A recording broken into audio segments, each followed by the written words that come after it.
Yo, what's good? Today is May 13th, 2024, and we have some excitement. Well, it's not specifically the cryptocurrency, it's actually due to what we call the meme stock. So, GameStop, for example, over the last, I would really say 2 days, but it kind of started to brew up even before that. They've got some people mad. They've got some people off sides with their pants down. So, GameStop is up about like 120% and some change, give or take, depending on where you measure from over the past, 4 to 5 days.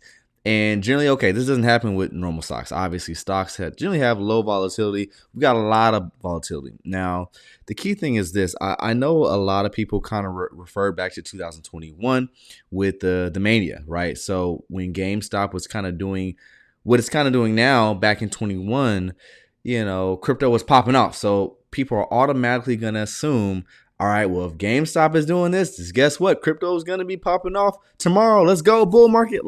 So we got to take a look at things granularly and say, okay, what's really going on here? And a lot of people in crypto don't even really fully understand what this whole GameStop thing was all about. We know that a lot of people made some money and we know a lot of people lost money. Like, for example, in today's terms, about $1 billion of shorts were liquidated. But mind you, this stuff happens in crypto all the time where there's a lot of money that gets liquidated, right, on the short side. But, in stocks, it makes these larger players a little bit mad because it starts to kind of ruin their game. A lot of the times people don't understand the options availability for assets. And so GameStop, AMC as well, these large volatile price movements is really, really due to a couple things where people like you and me, like we're talking about those guys from Wall Street Bets and Reddit, they're like, hey, let's just go ahead and buy this up because they got some information. They start to realize some things are going on behind the scenes that they could exploit, and they did. And a lot of people joined in on that and made some money. But on the other side, a lot of these larger players, these hedge funds, you know what? They're going to be on the opposite side of this trade because they like to short stuff, right? And they can manipulate things in a way to where they could keep a price down. So as long as nobody messes with that, they make money on a daily basis. Now, the key is if someone actually realizes, oh, hold on now, there's something going on here. We could actually do something on the other side of this trade to actually get you off sides. Boom, there you go. Meme coin mania, right? Or meme stock mania. So, this is going to be an interesting thing to watch over the next week or so to see if AMC, GameStop, and I'm already seeing stuff in crypto. Like I'm already looking at the Solana network. Like the first thing I did, as soon as I seen GameStop up 100%, I went right over to Dex Screen and I'm like, I guarantee somebody's already made a Solana coin or a coin on Solana named GameStop. And sure enough, it was on there. And could you believe it? Yeah, it's also up about like 200% and some change. So you already know people are going to basically take something exciting that may not be directly in crypto and try to bring it to crypto to try to attract users and, get a price going. And as we can see, there's a lot of transactions on Solana within the meme coins already happening. It's kind of like getting that meme coin-esque type narrative fueled back up for crypto. So what we've got to see is, one, how significant is this going to affect Bitcoin, Ethereum, some larger market cap coins, or just crypto as a whole? Is it enough to say, okay, cool, we're actually going to get some interest in crypto on a retail standpoint? I know a lot of people follow stocks versus compared to crypto. So, when they see this risk appetite start to build up within the stock market, maybe they may say, hey, what does crypto have to offer? We don't know. We're going to find out. But nonetheless, this is some good information, a lot of good stuff that we're kind of witnessing here once again. And so what do y'all have to say about this, man? It's exciting. I actually want to show y'all this video. Of course, it's going to be this guy. He's probably like 70 years old. It's a little quick video, but let me see if I can show this on the screen. It's pretty funny. But, he's kind of like, man, the people doing this, they're just trying to attack wealthy people. And I mean, hey, this is a free market. No one's attacking anybody, right? People are free to do whatever they want to do with their dollars, right? So, I'm not really subscribing to what he's saying, but let me actually show you guys this. So, boom. See if we can put this on screen.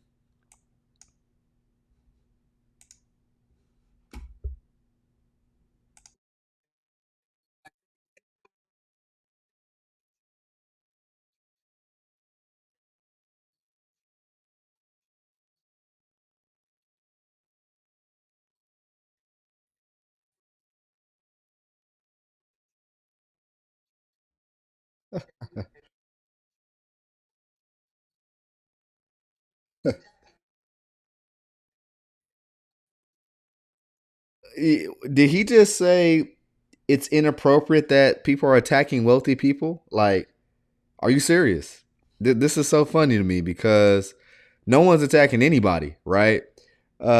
This guy just mad that he's losing money, um, and the fact that he can't exploit something that he maybe was exploiting previously. The jig is up, and so that's, I mean, in the information age, what is gonna start happening more and more is things are gonna start to, I guess, say, be less routine for these larger players, right? People are going to start figuring out how to exploit a free market. But the thing is, if you don't know already, the stock market is not a free market, right? The stock market is highly manipulated in many different ways. But here's the thing. I mean, all y'all got to do is just type in GME or AMC here on Twitter, and you'll start to see some things. One thing that's pretty interesting, obviously, this guy here from Barstool Sports, he's trying to put in some major money. Let's see what he was trying to do. I don't think he had an opportunity to put in some dough, but he may put some money in this next morning here on the open. Because here's the thing. Let me explain this. If GameStop opens up tomorrow at a certain price, some of these hedge funds that were doing the short side of GameStop, amongst a lot of like a huge basket of different swaps that they can do to get exposure without showing how much they actually have in leverage, right? A lot of these people about to lose that money, man, and get liquidated, or they're trying to cover that call and they may not afford to, depending on what the price is. So, but I digress. Let's actually look at this video and see what he has to say.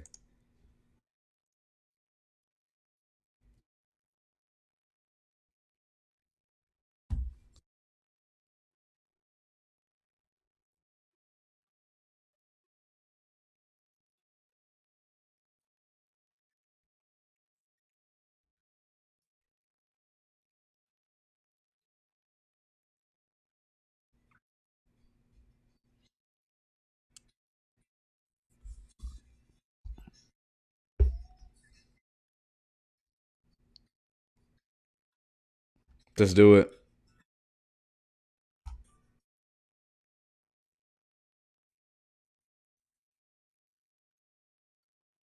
So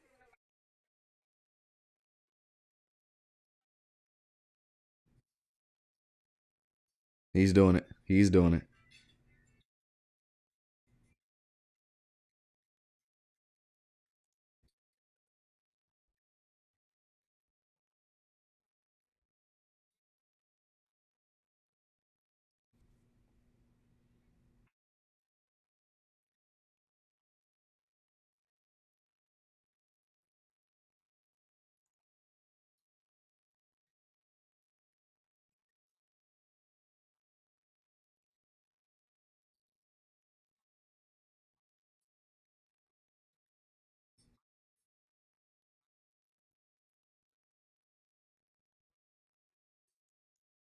Okay. So the guy from Barstool Sports contemplating on if he wants to put $1 million in before the close. That's real FOMO, y'all. Like for real. Let me see. Let me see. Do we have sound? Let's double check. I may have to adjust some things. 1 second. Let's see here. No sound. All right.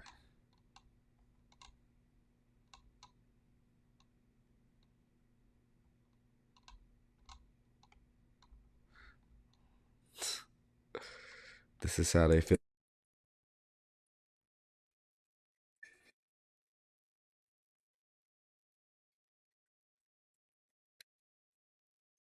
Yeah, that's how they feeling right now. Can you guys hear this sound here?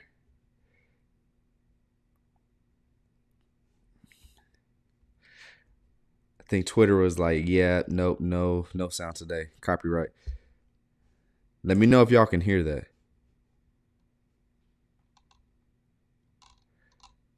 But yeah, like this brings the laughter back. This brings the excitement of quick money back for a good amount of people. And so this guy, Roaring Kitty, he's the guy apparently that led the charge back here in 2021. Now, as we kind of scroll through just all this stuff, we see other people trying to attach and really try to perpetuate this thing. Things like Andrew Tate. It's interesting because I don't know if I've heard what's his name, Rand from Crypto Banter, or even like BitBoy say too much about this quite yet. Or I don't know, I haven't really searched YouTube like that, if anything. But I'm pretty sure crypto Twitter is going to start to try to take this and bring it to crypto somehow, some case. But it's just pretty interesting to kind of look at this stuff. Gary Cardone, so he's a big Bitcoin guy. What is he saying? Here we go again. Robinhood, all this stuff. How decentralized collectivism can change the market cap on public companies. So that's an interesting thing to think about. But yeah, so here's the thing. Let's move over to the chart. The chart will tell us a lot of information here. So as we walk through the history, back in 2021, we're talking about summer after COVID. We find that GameStop is really popping, like outside of it already going up in price because of that liquidity influx. We see people just throwing hand and fist like every last dollar they could find. I'm talking about people that don't even know what a stock is. Like, oh snap, let me try to get some. Same thing of what they do with crypto during the mania phase, and we find something like GameStop go from, and really I could say like from early 2021 January, like this is a heck of a candle. Like that time frame there is less than 2 weeks. So stuff happens fast, but as you can see there, if you want to look at the fullness of this move, right, that was about a 24x. Now mind you, that got sold down very quickly because right after that 24x, if you missed the boat, if you didn't capture it during those 2 weeks, guess what? It went down 92%. But then it had a secondary push higher, where it did like another like 6x, which is not as exciting, but still pretty good relative to a stock. Now, the interesting thing is the media, they're going to try to suppress this. Why? Because they have the special interest of big money. And so they're going to try to continue to coin this phrase meme stock, where they're trying to say, hey, this irregular volatility is not right. But one thing you must understand that, any market structure that seems to just be not as volatile, it's simply because it's controlled more. Let me tell you that one more time. If it is not as volatile, it doesn't matter what you're looking at. It means that there's more hands in the pot controlling it. So that's why the SP 500 looks the way it does. Very, straightforward, not as volatile. Anything that's a little bit more free in terms of free market, something like Bitcoin, something like Solana, Ethereum, Pulse Chain, which is still a good buy, by the way, if y'all haven't thought about it. Here's your reminder. Maybe a DCA, not financial advice, but something that is more volatile from a percentage standpoint is going to be less manipulated. There's some facts for you guys. There's some juice for you if you didn't know that. So with that being said, a lot of volatility off of something that if you look in time afterwards, it's really just kind of stayed in a channel, which that's what a lot of stocks do. They have very low volatility after, something kind of gets figured out and they're like, oh snap, we got to get our hands back on this. So with that being said, you have some dips, some rips, but nothing on a scale of magnitude of what happened here, right? So everything was pretty controlled in a range. And so with that being said, this thing is popping back out. Now, one thing is pretty cool because we have some tools here in the Vault of Crypto. We can, hey, if you want to jump in the mania and say, hey, I want to go long because you think that stuff like this will happen in the future in terms of options being exploited on the short side, which I have a feeling that they probably will be the more information that we have as individual retail people. And here's the thing, technology is increasing so fast. I do want to take a segue and talk about Chat GBT 4.0. We'll get to that on the back end of the stream. But technology is increasing more and more and more. The average person has the ability to understand and figure out more and more and more compared to even 2020, yo. So with that being said, the key thing is this. We have this thing really popping off like we talked about.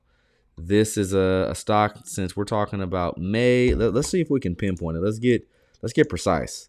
So this thing was just lackluster. This thing said, hey, I think I want to get going. This is as of May 2nd. So a couple of weeks here. We had the weekend, but then especially over the weekend, really today, we had a really big candle. But you want to put that all together, like this move from this candle to we are right up 172%. And at its best, it was up 246% in a couple of weeks. So from a stock, that's kind of like, oh my gosh, like there's people, these average Joes are trying to, mess things up for us rich people. Yeah, maybe because you guys are doing the opposite side of the trade and wrecking everybody else to the short side. So while, the people who have these complex baskets of derivatives and cover up how much of something they're actually shorting, right? They're making money when this happens. Like they're making money and they're silent and they're not complaining. While us average Joes are trying to buy it up and wondering why can't the stock go up? Even if you look on like Fidelity or something like that, you would say, hey, from a buy side and a sell side, it looks from the information that us retail people can look at saying, hey, this looks like more people are buying it than selling it. Why is it going down? But they're not able to see what's going on behind the scenes. Behind the scenes, there's large market manipulating people or hedge funds or large players that can still make a stock go down because of call options, right? And so here's the thing, right? Yes, you have these massive dips. These wealthy people are making a lot of money. But when this trade reverses on them, so for example, let's go ahead and draw that reversal. For example, so we can get some context. So when this trade reverses on them and goes this way, all those options that are about to expire, whatever the case is, if it goes the opposite direction, guess what? They've got to pay, right? And if they ain't got the money to cover it, guess what? They lose it, they get liquidated, and this means they're losing billions of dollars. Like one thing that's pretty interesting, if we want to come back and look at some of the articles here, we see a lot of information. TradingView is a good source if you guys want to just get some just basic information about whatever topic. Like we're talking about anything in regards to GameStop. It's on the hour, right? We can kind of see a lot of stuff here. But, if you looked here, short sellers, they've already lost $1 billion. And trust me, it's going to be a lot more because there's people like you and me that are like, you know what? I don't really care about making money. Like there's a lot of people that are like, I just want these big hedge funds, these billionaires to actually lose money and lose a lot because they've gotten it off the backs of hiding things and manipulating things. And so, hey, this is part of what's about to happen, So this is what it is. And like Wade says, straight up, the market teaches everybody, even the people that control it sometimes. They're going to get their L's as well. So, like what it says, the meme stock mania appears to be far from dead. And from looks of it, it's just getting going. We're going to see how long it lasts. But here's the thing, like they may have something. Okay, so think about it. I don't think these large players are going to just let the exact same thing happen as last time. So I don't know if a 20x is in the cards this time from this local low of what we had recently about 2 weeks ago. But they may have some other things in place to basically put, a cap to how severe it can be. For example, they stop the apps from working, so where you just can't buy no more. Like that's illegal, y'all.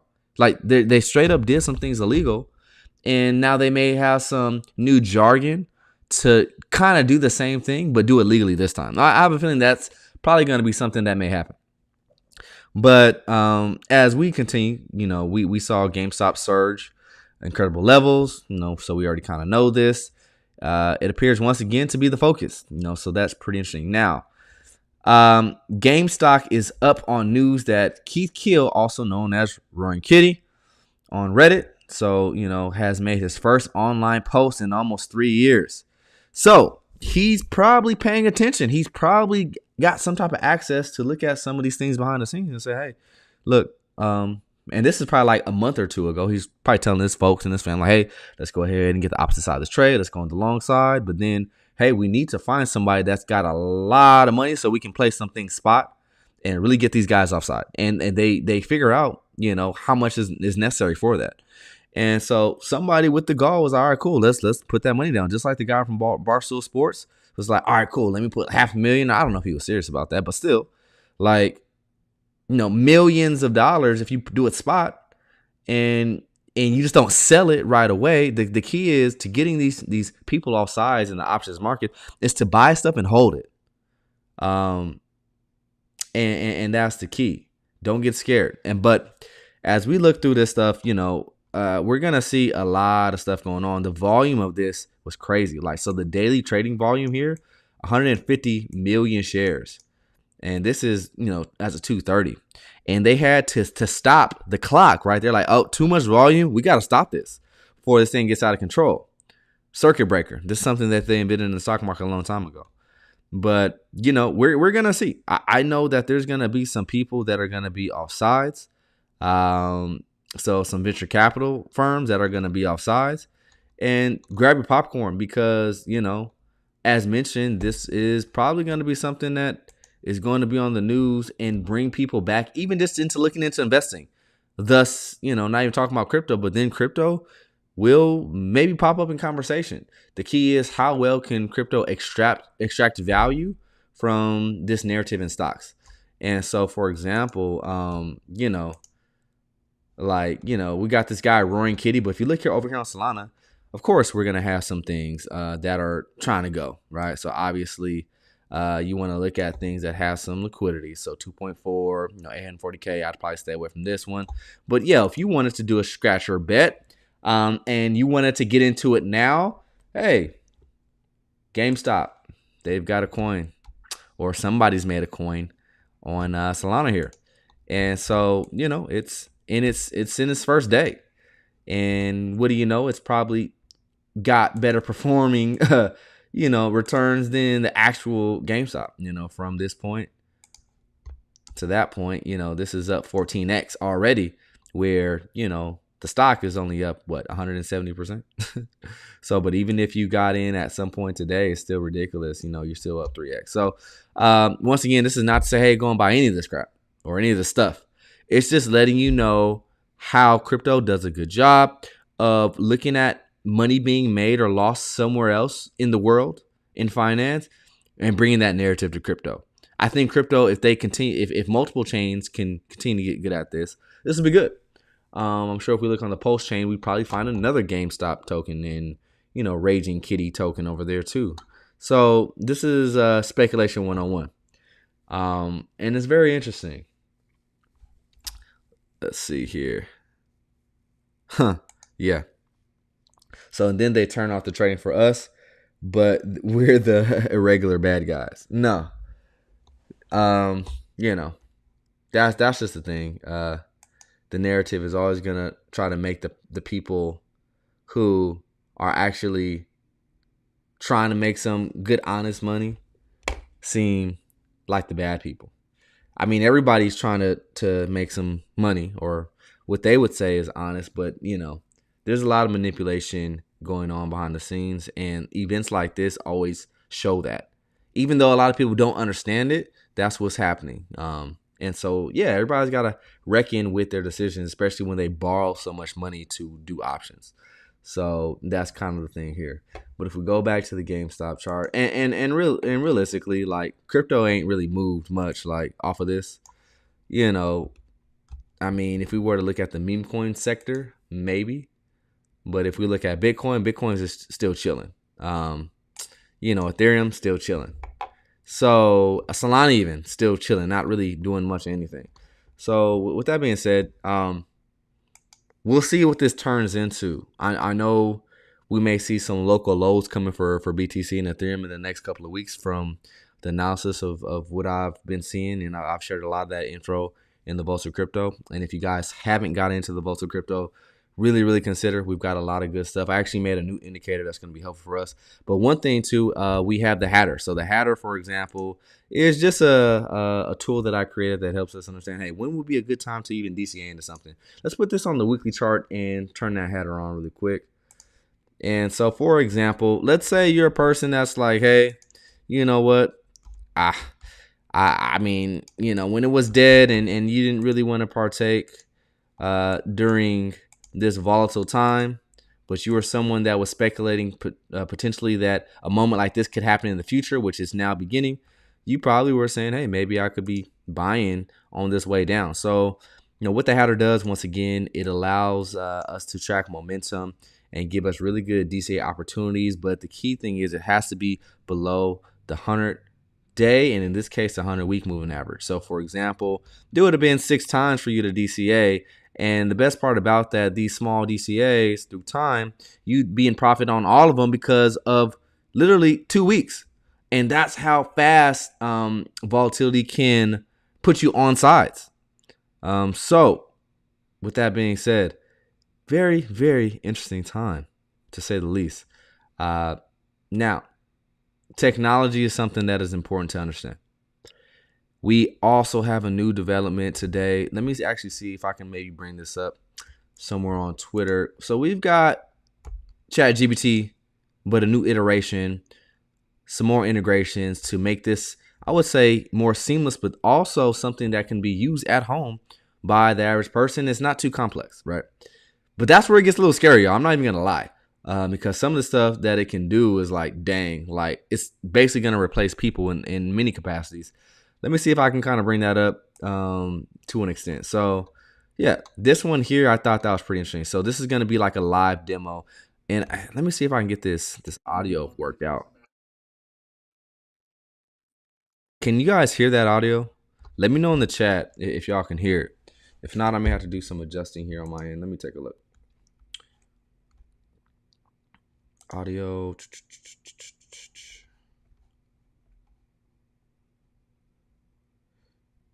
Well, I know y'all can hear the mic, so the mic is good.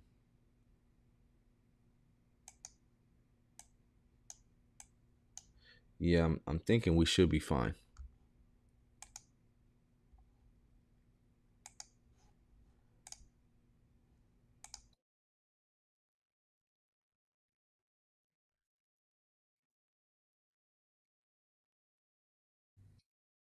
Let me know if y'all can't hear this.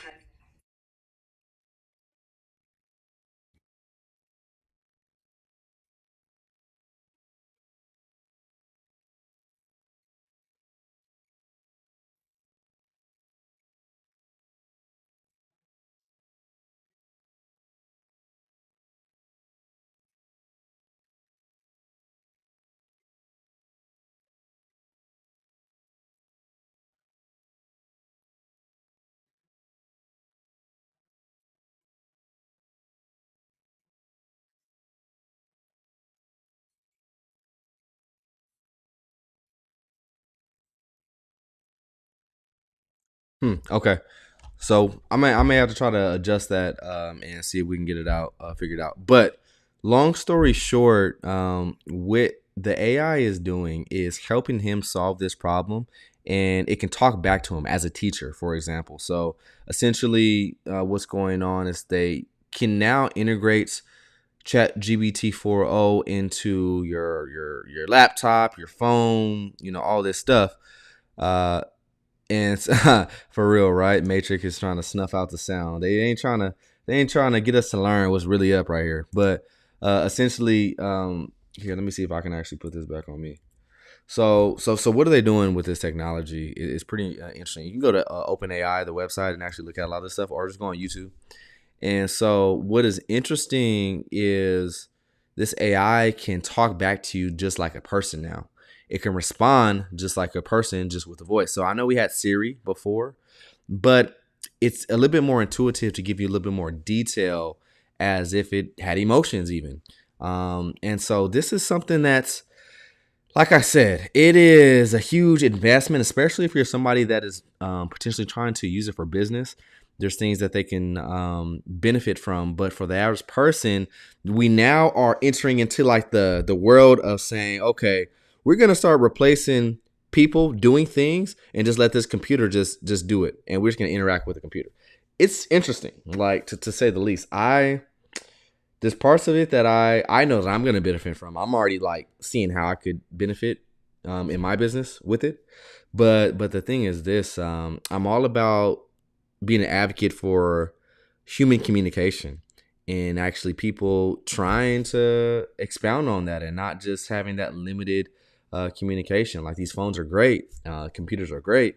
What does it do? It allows us to talk, and from, like for example, we're using technology here where, I'm sitting here in my spot, you're over wherever you're at in the world, and we're able to communicate. But here's the thing, we're it's just a medium, right? Um, they're now encroaching on the aspect of saying, hey, we're going to use technology as a substitute completely for humans. And that's pretty interesting, because you can literally just interact with it by yourself. And it could solve things that a human can help you could solve, but probably a little bit more efficiently. Like, there's no way, like in this clip right here, there's no way probably the average person can help you solve this math equation.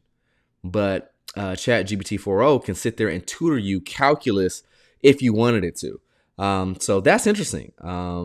That's very interesting. So, we're going to continue to watch. All I know is the digitization of everything, the efficiency of the digitization is going to continue to improve. And now when we talk about an aspect of finance, this is why cryptocurrency becomes important, because it gives you that property right to be able to have your personal piece of the future of the digitization of financial assets, which crypto, that's what it really represents. Bitcoin has its narrative, Ethereum has its narrative, everybody has their narrative, but in essence, what are we doing? We're using our purchasing power to say, hey, this fiat system that we know is broken, it's unwinding. Like, all this stuff has to do with borrowed money. And at some point, more money has to be created to suffice, right? Those deficiencies, those deficits that the U.S. tends to run every single year, they compound, and the interest payments continue to be higher and higher and higher, that GDP is just not going to cover. That's just a fact in all these countries. So with that being said, yes, there's going to be a regime shift. It's going to be a slow maturation, but as things start to change, you have the power, you have the capability to say, hey, what stake am I going to start to create for myself? Where am I going to basically start to store the value that I know is going to be had in the future? You just got to say, on what side is that going to be on? And every single day, we're getting further and further away from things in the physical. That's just the facts. So yeah, this is going to be interesting to watch. Now, I actually just want to look at a couple things here in regards to crypto in particular. Okay, just a little bit of a recap, and let's go back into it. So if we want to look specifically at, let's go into total 3. So total 3, this is going to be representing the altcoins, obviously. And, we've got some chill time where we've had, these candle bodies aren't very full. Like, if you want to look at this, these candle bodies really over the past 2 months have been very lackluster, and really over the last month, if you want to pay attention. So we're talking about from April on to now. We haven't had any sustained movement. So this is telling me there's indecision here. Basically, where there's no major trend in either direction, but there is a slight trend, obviously, to the downside. That's easy to see. So we've got a slight trend to the downside. Now, this vertical line here, this is what I plotted out a long time ago, kind of showing us like a mean, where basically we spent time above it, we spent time below it, we spent a little time above it, but through time, going from 2025 and on, as liquidity faucets get turned back on, this box is going to be an actual reality. So all in all, and this is like the total crypto market here. So the total crypto market here, let me actually do total 3. So total 3, a portion of the total crypto market. Yes, like the reality is, if we were to just draw a basic plotted line, and the way that you can kind of do that is really, capture a couple things. So we can do it a couple ways. So the way that I'll actually show you guys is we can just do this channel. Okay. So we've got a parallel channel here, and we can go through and do one like this as well to demonstrate price action, and we can get like a median line here. So this is what we have here. So through time, you're going to spend time below the median line. You're going to spend time above it. But if you just plot it out, something as simple as this, through time, trend tends to stay your friend until it doesn't. So we need to see a deviation outside of these larger blue bands to tell us, okay, there's going to be a major shift in the trend, either to the upside or to the downside. But in due time, yes, this line is something relevant. So boom, right? And for example, if we just add the Fibonacci sequence, so we take the top to the bottom, these are all just general easy TA things to understand and look at, right? So in due time, we'll find this market trend towards something within this median line, right? Through time. And as we know, when things get really bullish, it's probably going to break out to the upside above the median line. So that's just like saying, okay, cool, we got a median line going all the way, to late 2025, and we'll see what happens in 2025. That's next year. Being an investor, it requires you to have a long-term time preference, because if you don't have that, you're going to be speculating, right? And the key thing is speculating on the short term generally doesn't build wealth. The way that you build wealth is just buying good stuff and holding it for not just a year, sometimes not even 2 or 3 or 4 even. It's like, all right, I got to do this for a decade to really, really get that inertia to have sustainable wealth. I said that for a reason. Sustainable wealth. Basically saying you won't run dry after you slow down investing in some things that are a little bit more volatile to the upside. So same thing here, where we have these cycles where obviously, as I've had this up here for a long time, you're offsides if you're investing any money above $1.1 trillion for the altcoin market. Okay. But in a move up, because really the focal point of the move that we've had, think about it. We're talking about October of 2023 to just about, March? So 5 months, right? We need essentially some moderate movement and one more jolt like that. So basically, 5 months can propel you much further than probably 7 years in stocks, in these altcoins. That's what I want to kind of make sure we remember, is you are 5 months away from adding another zero to your net worth. Y'all remember when I did a stream on that, right? Because here's the thing. If we actually just copy this, right? And so just, simulate it, and it's not going to be exact. Let me see if I could find it. So we're looking for the ghost bars. Let's see here.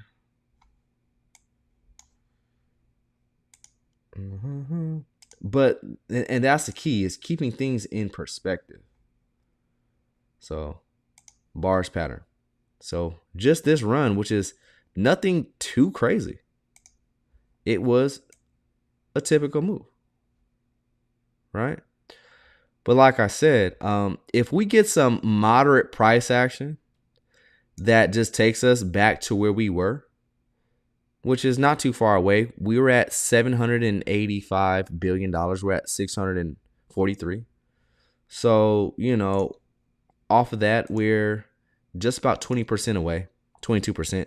We can get that in 2 weeks. But if we just have a similar movement of what we had here, that puts us back at the bottom of this box here. And that's the 1.6 fib level off of this high here. So that's the key. Staying invested to actually experience that 5 month, that 6 month. I'm not, because here's the thing, I'm not even gonna copy and do any copying pasting of this move here, right? Like, these altcoin moves are ridiculous, like, let's just draw a box. Like, yeah. And this is from July of 17 to January of 18. So this is a little bit longer, maybe about 8 months. But y'all get the gist, right? Whether you want to call it 5 months, whether you want to call it, from COVID to, here's like a year and some change. But even like from the breakout point, you're talking from October of 2020 to May. So same thing, another like 8 months, 9 months. So you're like 5 to 9 months from really, really changing your financial future. And you're going to use altcoins to do it. And all the time when I look at mania, the emotions of a market, GameStop, what's happening this week for stocks, it's always way more severe for crypto, especially with these altcoins that may be a little bit smaller market cap. And so that's why I'm wondering how long this mania will last for GameStop and AMC, because it's also going to lean into the sentiment of where we at. Because if it doesn't really last long, that means, okay, we may not be fully into that crazy 8-9 month mania just quite yet. And that's actually a good sign, because that means there's more time to accumulate if you feel like your bags aren't large enough. Like you feel like, hey, I want to get more exposure to this market, which I think we still have some time, because we're still below 785 billion. But with that being said, like, these moves, right? What we're just literally looking at, like, so, these moves, like where this goes up 800% for the altcoin space, where this goes up, what, 25x in the altcoin space, this means like certain coins are going up 100x. If this whole space is going up 800%, that means certain coins are going up 25, 30x, right? So, yeah, that could mean a lot for you, right? If you got $1,000 into something and it goes up times 30, yeah, that can mean a lot. And so it's just all about sticking through all the chop, which effectively we've just got another taste of chop for a little bit. Like, understanding that things come in waves. You got to take some time to relax. So for everybody, and the reason why I want to come to Total 3, because I just know generally a lot of people that I watch the channel where a lot of their efforts are going to, which are the altcoins. So everybody that is kind of feeling a little rough and feeling kind of bad, like, dang, SP 500 is going up, the NASDAQ is going up, why isn't crypto doing a 20x? Patience is the commodity to have as a person. Like, you've got to have that characteristic. And if you have that, you are going to be a part of the move. You can capture the move, but you got to take action beforehand. So, for example, the people that took action on GameStop over the last 6 months versus like yesterday or today, they're in a better position, right? And so this is just a reminder. Yes, we have a little bit of chop over a couple months, right? But you got to chill out. After 5 months of nice uptrend in an early stage of a bull, you're going to have a couple months of chop. But like I said, we're 5 months to 9 months away. And I'm not giving like a timeline saying, hey, in 5 months, this is going to happen. What I'm saying is, in crypto, to make serious life-changing money, and to just do it the smart way. We're not gambling. We're not trying to speculate anything. We're just positioned well. That's all it is. In a time duration of 5 to 9 months, your financial future can change. And this is the key understanding, is because you just need some volatility and some liquidity free to be able to do that. And you need people that are willing to leverage themselves on their belief. And hopefully during that time period, people are leveraging themselves to the upside, because the general belief is saying, hey, there's so much more money to be made to the upside. Why would I ever short this thing? and leverage should be hopefully easier to get. And we're just in times where leverage is a little bit more expensive. So with that being said, keep your eyes on the prize. This thing ain't over. Keep stacking. Keep doing what you got to do. Now, with that being said, if we look over at Bitcoin, we do have a buy signal. If we look at this on the daily, so for Bitcoin, let's see here.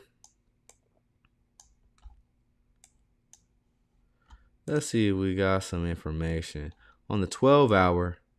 We got a buy signal. On the daily, we did pop a buy signal, but then I think, for example, it may be more conservative and may hold on before it has a sustained buy signal. But nonetheless, one thing that we can notice is that when price interacts below, and let's just look at this cycle, okay? So from beginning of 2023, this point to where we are currently, whenever we've interacted with the 100-day moving average and we're below it, so we've gotten some really nice buy signals. Those are really good local lows. Now, I'm not saying that we're going to go back down to 20K. I'm not saying that we're going to 80K tomorrow. What I'm saying is understand how each cycle is moving and learn the patterns. And so obviously buying around this point makes a whole lot much more sense versus buying up here. And because we actually are just right above the 100-day moving average, we did interact below it. And so I know a lot of us in the Bolsa Crypto, we were able to buy some alts and even Bitcoin. If you want that in your portfolio, you had that opportunity to get a really nice low around like 56K. Now we find ourselves in this bearish trend. So, through time, we see that we're going to the downside. What we want to see is what's going to be clipped first. Are we going to be able to get past this local high of 67K, or will we create a new low below 56K? And now let's actually look at some probabilities here. If we look at this and we go through, and let's actually break out the the probability. Let's see here, exponent. All right, cool. So let's look at, based upon the candle movements of what we had over the last 2 days, what's the breakout potential? And so currently right now, the breakout potential of the upside, to this recent high here from the last 2 days, we're leaning a little bit more towards the bullish side, 62%, 40%, 27, 19, and 14, versus the bearish side going below this price point of, what are we looking at? So below the price point of 60K. So we're leaning, basically 2 times more likely to go to the upside versus the downside. And that's just as of today. Do with that what you want. And in time, we just really want to consider, okay, do we have opportunity below the 100-day moving average? Because just in general, not this cycle, but if you want to look at on sides and off sides, and we can actually turn the header off for seconds. Okay. And so a couple things. Let's do the 100-week. And we're talking about if you're an investor that has a long-term time preference, i.e. like more than like 3 or 4 years. So generally, if you're somebody, and let's actually turn this back on. So if you're somebody that has bought below the 100-week moving average, you've done very well. So for example, the Hatter was able to, really pinpoint all those times for Bitcoin. 3 really good buy opportunities back in, the early days for Bitcoin when you could have got it for a whopping $250. So, here obviously helped us out here.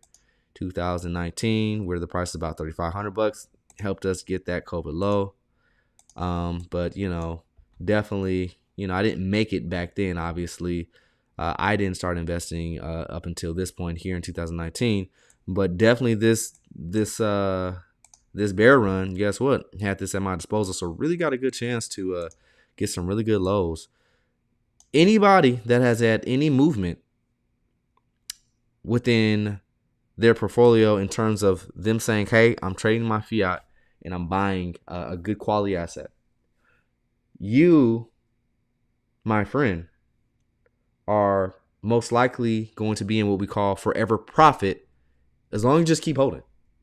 What do I mean by forever profit? I've talked about this on streams past. If you notice, if you've bought in something, in this, for example, Bitcoin, anytime it was below the 100-week moving average, and all you got to do is say, hey, let me just wait at least a year or two. Guess what? Your cost basis was never hit again. And so the longer that you keep the money in, you keep your asset, the more value you accrue through time in fiat terms. So your purchasing power just increases. This is the game. So for example, yeah, sure, you could have, bought down there and sold and got your 50x. But let's just say you just want to be the lazy investor and just chill.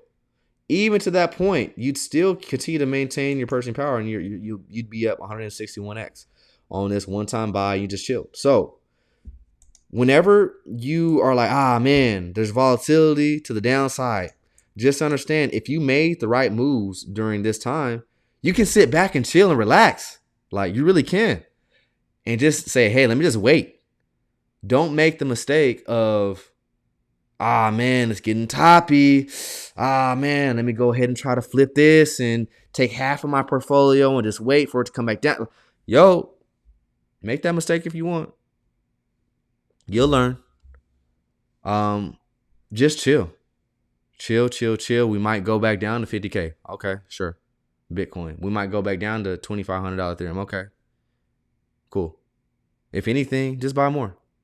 Because the biggest thing what everybody just needs to understand is as long as they're making more money, and I'm going to keep pounding the table on this.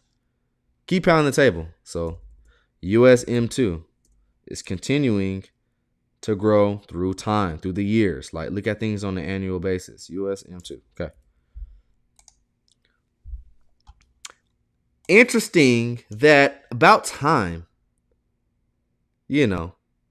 and 2023 like really confirmed it for us, where they stopped the QT and the balance sheet for the United States went flat. Couple things. Things don't stay the same forever in this regard.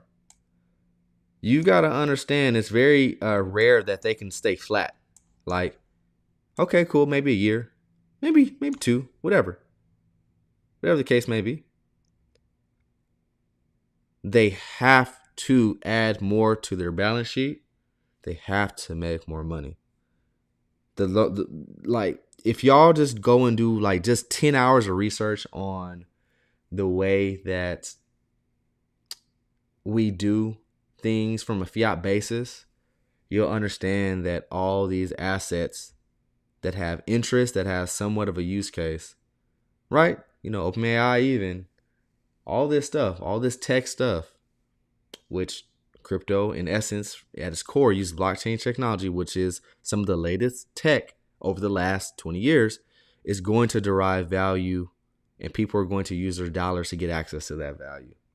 And that's what's going to send the price up, because there's going to be more money in circulation. That's just key. That's just like the crux of it.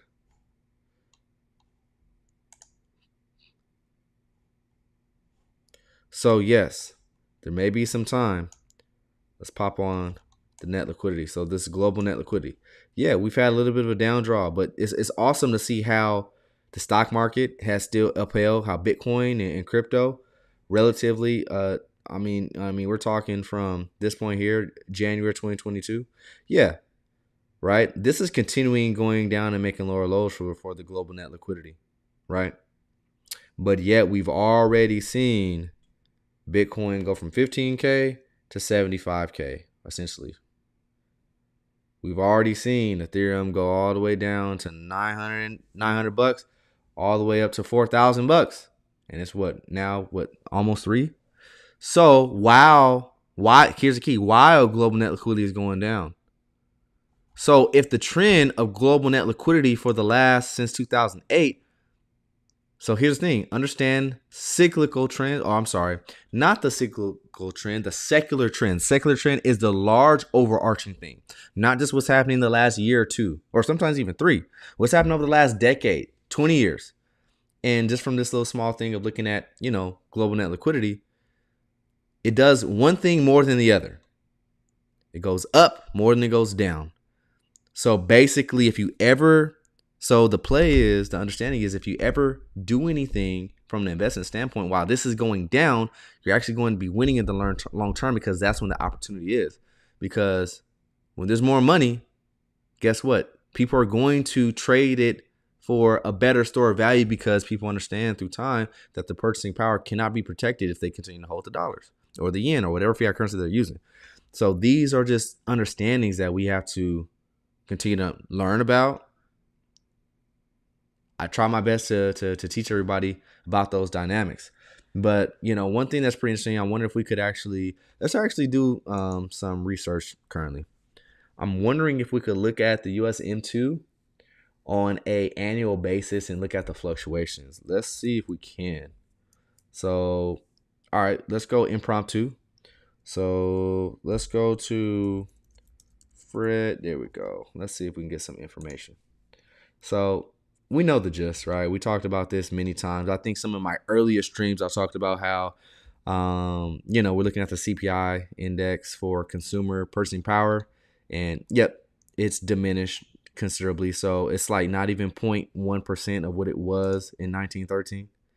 So, but, outside of that, let's see if we can look at US M2. Can we get anything? Or how about just M2? M2.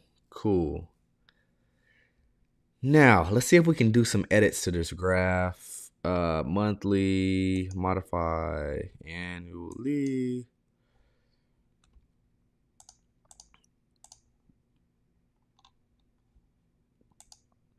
So the unit of account, percent change from a year ago.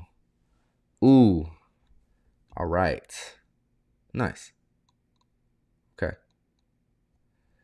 So this actually, okay. And then, okay. So we take the average. It's on an annual basis. Compound annual rate of change. Well, because the rate of change is going to be important, which this should actually kind of be something similar. Okay.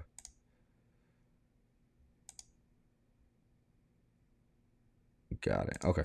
So let's look at it from this angle. I mean, it's going to look at the percentage change, obviously, and then also percent change from a year ago. Cool. All right. Let's look at this. So on an annual basis, there's times on a year-to-year basis where we have the expansion or the contraction of the M2 balance sheet for the United States. As of right now, we are negative 3.4% versus 2023. Okay. So in the first time, they're presenting this data since 1960, we're actually negative. So this is what we call a major outlier. Basically, if you're doing any types of moves, while we're this far of a disparity compared to the year prior, this is the opportunity, guys, because any deviation that we have below this midline, there's a thing called mean reversion where it always at least has to get back to the median line, but then expound past it. And so if you want to just look at the trend where you find there's moments in time, and this is consecutive years, because anytime that you see this going up, even on an annual basis, this is saying, hey, more liquidity is coming in. Why? Because they've placed more assets on their balance sheet. Why they have to place more assets on their balance sheet is because these bonds that, get issued, they're trying to issue more debts. They have to balance it out. So with that being said, we have these periods of time where you see the expansion on an annual basis be, 12% versus the year prior. So just think about, okay, they're adding 12% more money to their balance sheet. Now, this may not mean 12% globally, but here in the United States, this is where the reserve currency lies. This is where everybody wants these units of account because they tend to hold a little bit better versus the other fiat currencies. But anytime you find that you have a rate of change go from negative to positive, this is when you're in the money. And so the rate of change to the downside was, okay, you know, you went from 8 to 3. So from 2012 to 2018, you're looking at a span of 6 years where the rate of change, it slowed down. While so here's the thing, even though the M2 was going up, right, during that time, it just slowed down. That's what this is saying on an annual basis. There's a huge spike from 2018 to 2019 where, 2020, because from 2019 to 2020, it expanded by 20%.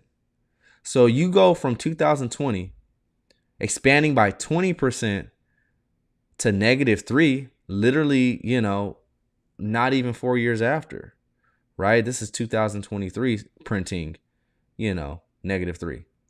And we'll even look at 2024 coming up here once we hit 2025. Pretty sure that's going to be the beginning of us probably starting to either expand because the rate of change is going to slow down.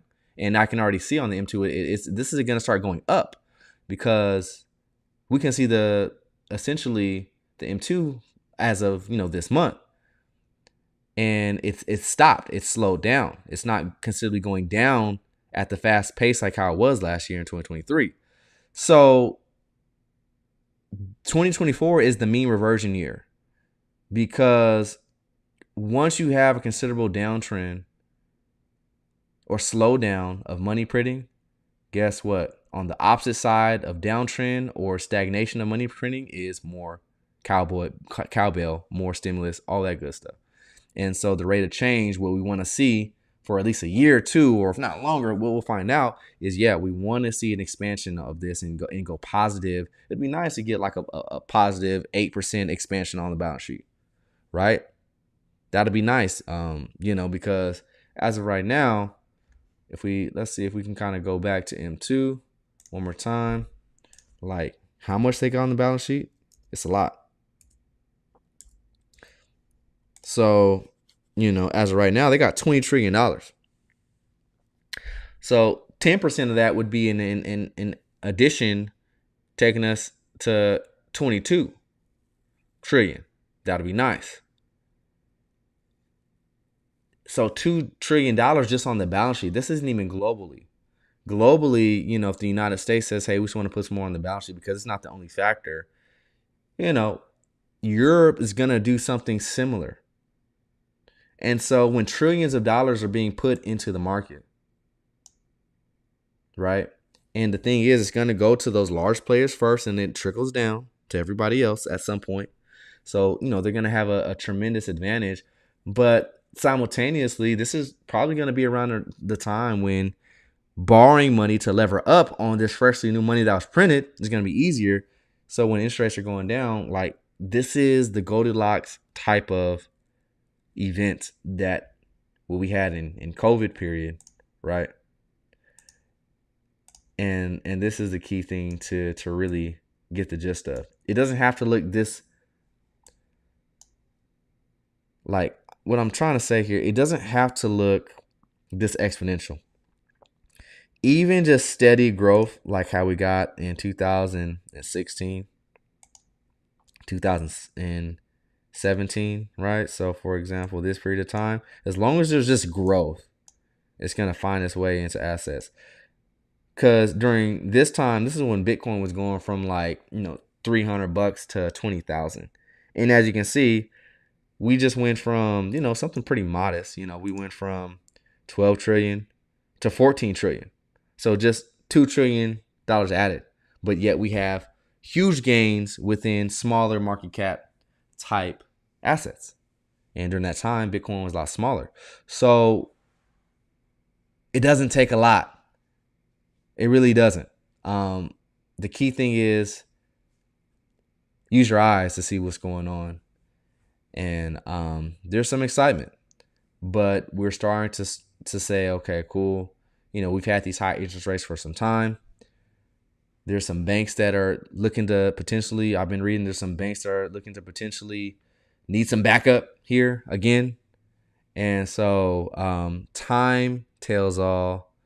And the story that we can now monitor much closely, since we have access to all this information here on the internet, is telling us that, yeah, there's going to be some things that are going to be exciting if you hold yourself in the game. Let's see here. Anything else that looks pretty interesting? Well, no, I think I covered everything that I want to talk about today for the most part. Exciting stuff. We'll see what GameStop is doing over the next week. While we do have this dip, continue to keep the focus. Don't lose conviction. If you did the due diligence on something, like if you didn't do the due diligence, you're probably not going to have any sustained real foundation of or conviction. You've got to do the due diligence for some time, but don't lose that conviction over 2 months of stagnation in price. Because understand the underlying thing of what's going on, and that'll hopefully settle you down to weather the storm. You're in the boat, it's rocking, but guess what? As long as the boat is still afloat, guess what? You're gonna catch that perfect wave taking you to where you want to go. So, yeah, things are looking interesting. I'm sorry I didn't have the volume for this stream. I'll definitely have it working on the next one. But go check out what's going on with OpenAI and ChatGPT 4.0. This stuff is pretty interesting. And if you're someone out there that's trying to say, hey, how can I create a little bit more value for myself? Think about trying to integrate some type of technology into your daily life in terms of business and see if it works for you. I'm in the stage of, doing that for my business, as I mentioned before. And when you're using things to make you more efficient, that is how you can extract more fiat dollars to your benefit to put in the market. So think about it. It may be worth it. It may take some time to learn, but it's probably worth it if you spend enough time. And I'm definitely going down that route myself. So with that being said, I appreciate y'all for jumping on stream. Like, subscribe. We're just kind of casually talking about what's going on. Not too much to report in terms of price action because it's been pretty chill in crypto. But don't use this time to just, suck your thumb. Really use it to learn. But also, if you've got some dry powder out there, think about deploying something into something that you say or you believe will have some type of value here in the next 2, 4, 10 years, whatever your timeline is. I know my timelines are really long, but it's up to you to choose yours and how you want to go about that. If you need some help, if you're like, I kind of got a little bit of a game plan, but you want to shore that up, you can schedule a consultation with myself. Just reach out, whatever you got to do. Swerved out the dip here on YouTube. Leave like a comment or something with your Telegram name. Whatever the case may be, maybe I can reach out, or even here on Twitter, for example, you can just DM me on Twitter. Really easy to find, and we could help you out that, or join the Voice of Crypto. That's probably like the easier route. So with that being said, thank you guys for coming through. We'll definitely jump back on stream here in another couple days to just talk about what else is going on and how to make sure that you're going about being an investor in a smart, savvy way. Don't be out here doing reckless stuff that you just don't understand. It ain't going to work out. You got to get smart, and the only way to do that is to put in the time. So until next time, y'all be easy, and peace out.